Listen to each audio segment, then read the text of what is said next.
Hi guys, this is Jello of Got Drums I'll Clean It. So magandang umaga sa lahat ng nanonood sa video nito. We're gonna do a quick feedback regarding sa top head na install natin na binili ng ating client na si Doc Rafael Diego dito sa Valenzuela. So ito yung ito yung binili niyang heads. Kasi may mga nakikita kong nagtatanong sa GC tsaka sa group na natin sa Drum Nation na ano yung feedback or ano yung tunog ng heads na galing kay Andy's Playground. Earlier, as I've been testing yung mga heads na binili ni Doc Rafael,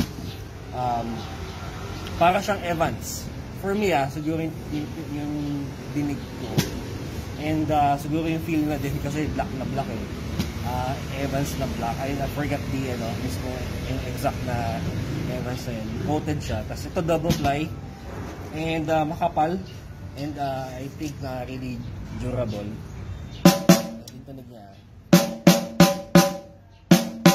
So I'm tuning it. I tune this mid-high.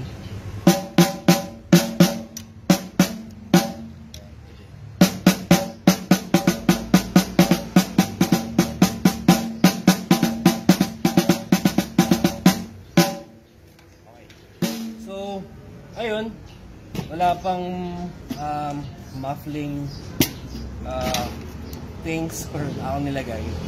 Ano siya, as is, magkaka-install ko. Ayan. And so far, yun yung aking quick feedback. And if you guys have other feedback regarding sa heads na binibenta ni Sir Mervin, for me, it's good. And I think tatagal naman siya. Depende syempre sa inyong paggamit. And ayun, naka-install siya sa export series ng Pearl. Sorry, medyo bangag na kasi allow me to show you yung mga nilinis ko. Ayan.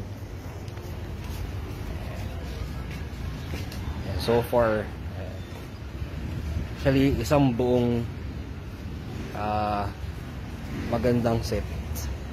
Ayun lang. So, ayun.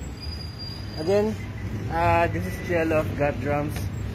Please don't forget to follow, like my page sa Facebook and also sa YouTube, Got Drums I'll Clean It. Don't forget to subscribe. Ayun. Take care mga Got Drums.